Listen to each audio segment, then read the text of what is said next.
Bonjour, c'est Thomas. On se retrouve aujourd'hui pour une nouvelle formation dans laquelle je vais vous montrer comment gérer vos sous-traitants. Dans Staffiz, il y a trois grands types de sous-traitants: les organisations, les utilisateurs externes et les descriptions libres. Organisation représente une entreprise qui va réaliser une prestation pour vous sur le projet. Les organisations font partie de la liste qui se trouve sur la page Organisation du CRM. Je vois par exemple ici l'entreprise JC Info. En me rendant dans la page de suivi de mission, sur la mission Airbnb, je vois que l'entreprise JC Info a réalisé une prestation que nous avons achetée 15 000 € et revendue 25 000. Dans le cas d'une organisation, le suivi de la prestation se fait manuellement.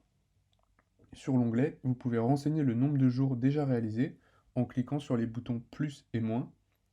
Ici, j'indique par exemple que le prestataire vient de réaliser 3 jours. Second type de prestataire, l'utilisateur externe. C'est une personne, un freelance par exemple, qui se comportera comme un utilisateur interne. Avec un utilisateur externe, vous pouvez gérer les temps réalisés et le staffing, tout comme un interne. Et vous pouvez même lui donner accès à la plateforme pour qu'il saisisse ses temps réalisés directement pour qu'il apparaisse comme les autres. Sur la même mission, on peut voir que j'ai employé le freelance Jeff Bezos. Les jours indiqués sont directement récupérés de ses temps réalisés et de son staffing. Les jours réalisés sont issus de ces temps réalisés qu'il aura entré lui-même ou qu'un administrateur chez vous aura entré. Le total correspond à la somme de ces temps déjà réalisés et de ces jours de staffing. Ici, je vois que 20 jours ont déjà été réalisés et que 36 jours sont prévus en total. En me rendant sur l'onglet Temps, pour Jeff Bezos, je vois que 20 jours sont bien réalisés, qu'il a 16 jours de staffing, donc le total est bien de 36. Il y a deux types d'utilisateurs externes. Premièrement, vous pouvez le créer via votre propre compte de la même manière que des utilisateurs internes, en vous rendant sur la page Utilisateur, en cliquant sur Ajouter un collaborateur. Il vous faut seulement cliquer sur Externe lors de cette création. La seconde possibilité consiste à relier un utilisateur Staffiz indépendant. Le prestataire aura son propre compte entreprise Staffiz et vous pouvez créer une connexion avec lui via ce qu'on appelle les autorisations externes. Troisième grand type potentiel de sous-traitant, la description libre. Si vous ne souhaitez pas suivre une organisation ou un utilisateur externe, on vous donne la liberté de simplement désigner avec un texte libre le prestataire. Le suivi des jours se fait manuellement, tout comme pour l'organisation.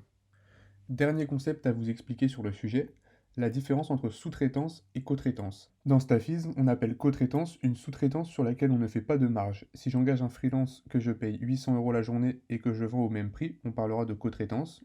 Dès qu'il y a une marge, si je le revends 900 € par exemple, on parlera de sous-traitance. Cette distinction est par exemple utile dans le rapport intitulé Commandes. Lorsque vous affichez les commandes brutes, on inclut aussi la co-traitance, c'est-à-dire qu'on veut connaître tout le chiffre d'affaires que vous avez réalisé, même celui sur lequel on ne fera pas de marge. Lorsqu'en revanche on choisit net, seules les sous-traitances seront sélectionnées, c'est-à-dire qu'on veut analyser les commandes sur lesquelles on se fera de la marge. Il y a plusieurs moments où vous pouvez ajouter une sous-traitance: à la création d'une proposition ou d'une mission, à n'importe quel moment ensuite en allant sur la page Suivi de mission ou Proposition. Faisons ensemble le parcours lors de la création de mission. En me rendant sur Suivi de mission, en cliquant sur Créer. Une fois après avoir rempli les données de la mission, les bons de commande, la facturation, vous pouvez choisir d'ajouter une sous-traitance ou une co-traitance. On me laisse le choix entre les trois types de prestataires. Ici, pour l'exemple, je vais choisir une organisation. Vous pouvez la sélectionner dans le menu déroulant parmi les organisations que vous avez dans votre base. S'il s'agit d'un nouveau prestataire, cliquez sur Nouveau prestataire et ajoutez son nom. Et elle apparaîtra maintenant dans la page Organisation du CRM. Ici, je vais appeler l'organisation TP Visuel. Ensuite, je rentre le nom de la prestation, par exemple Design. Entrez le nombre de jours de la prestation ou le nombre d'unités totales si on compte en unités. Ici, je vais prendre l'hypothèse que la prestation consiste en 10 jours pour réaliser le design d'un site web. Je saisis donc 10. Si c'est le prix d'achat par jour, je vais mettre 600 euros, ce qui veut dire que le prestataire me facture 600 euros par jour pour sa prestation. Le coût total sera donc de 10 jours fois 600 euros, soit 6000 euros.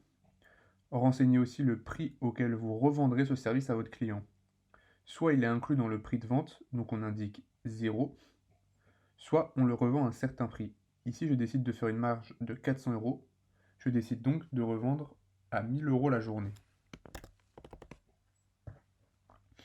Vous pouvez ajouter une prestation qui ne se compte pas en jours, mais en blocs. Par exemple, un diagnostic économique que vous achetez 10 000 euros et revendez 15 000 euros. Dans ce cas-là, renseignez 1 dans unité totale, puis 10 000 dans le prix d'achat et 15 000 dans le prix de vente. Auprès de chaque prestataire, vous pouvez ajouter jusqu'à 5 prestations. Dans mon exemple, au-delà des 10 jours, j'anticipe que mon prestataire aura 2 000 euros de frais que l'on refacturera au client. Je renseigne donc frais 1,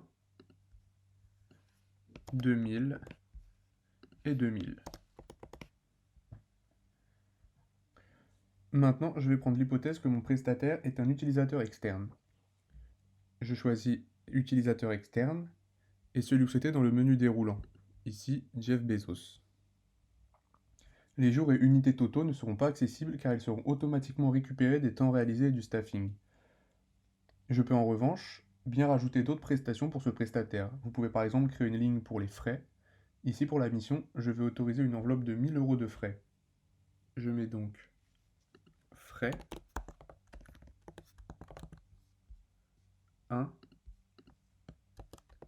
1000 et encore une fois 1000. Si vous souhaitez ajouter un autre prestataire, cliquez sur plus pour recommencer le parcours. Une fois vos sous-traitants saisis, vous pouvez créer la mission. Les sous-traitants renseignés apparaîtront maintenant dans la page de suivi de mission dans l'onglet Dépenses, comme montré en début de formation. Vous avez également la possibilité d'ajouter une sous-traitance directement à partir de la page Dépenses. Cliquez sur Ajouter et vous retrouverez les mêmes champs que je vous ai montrés à l'instant. Sur cette page, dès que vous aurez créé un sous-traitant, le sous-onglet Facture sous-traitant apparaîtra et vous permettra d'enregistrer les factures que votre sous-traitant vous aura envoyées. Pour enregistrer une nouvelle facture, cliquez sur Nouvelle facture.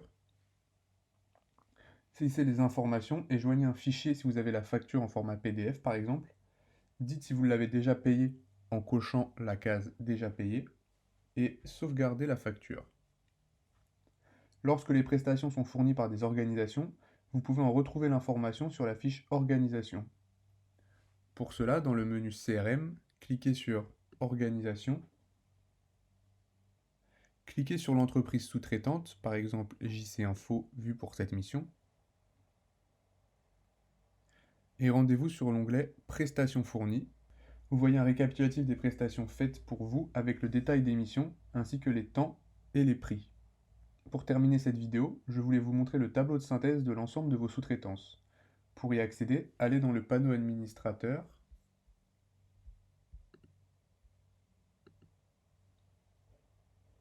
et rapport prestataire. Ce tableau vous permet également de voir le total du prix d'achat de ces prestations et le total du prix de revente de ces prestations. Vous avez la possibilité de télécharger ce tableau en format Excel en cliquant sur la flèche au-dessus du tableau. Voilà, cette formation est maintenant terminée. J'espère qu'elle aura répondu à l'ensemble de vos questions et moi je vous dis à bientôt pour une nouvelle formation Staffiz.